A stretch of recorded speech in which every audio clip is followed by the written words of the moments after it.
வணக்கம். ஜிகேஎஸ்வி ரவிச்சந்திரன். இந்த வீடியோவில் வந்துட்டு யார் மேலே குறை, முதலாளிகளா தொழிலாளிகளா, ஒர்க்கர் மேலையா அப்படிங்கிறது தான். இப்போ எடுத்துக்குவோம் ஒரு கேஸ் ஸ்டடீஸ். இப்போ ஒரு ரெஸ்டாரண்ட் இருக்கு, அங்கே ஒரு செஃப் இருக்காரு, அவருக்கு 40,000 சம்பளம் வாங்கிட்டு இருக்காரு. புதுசாக ஹோட்டல் மேனேஜ்மெண்ட் படிச்சுட்டு அங்கே வேலைக்கு ஒருத்தன் செஃப்புக்கு அசிஸ்டண்ட்டாக போகிறான். அவனுக்கு இப்போ புதுசாக ஜாயின் பண்ணவனுக்கு 5,000 தான் சம்பளம். அப்போ அந்த செஃப்பு 40,000 வாங்கிட்டு இருக்காரு.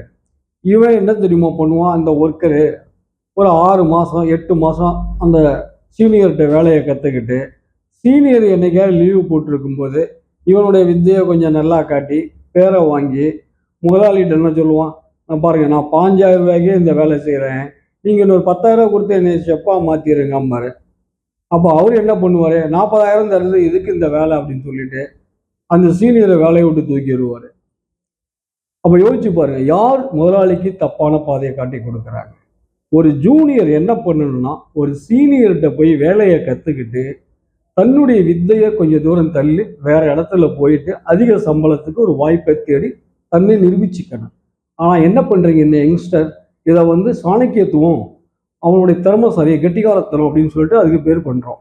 இதுக்கு பேர் குருநாதர் சொல்லி கொடுத்த குருநாதருக்கே நம்ம சொல்ல கொடுத்துட்டு நம்ம சாணக்கியத்துவம்னு சொல்கிறோம். இப்போ சொல்லுங்க, இப்போ முதலாளியா தொழிலாளியா, யார் இங்கே பிரச்சனைக்குரியவங்க? நன்றி, வணக்கம்.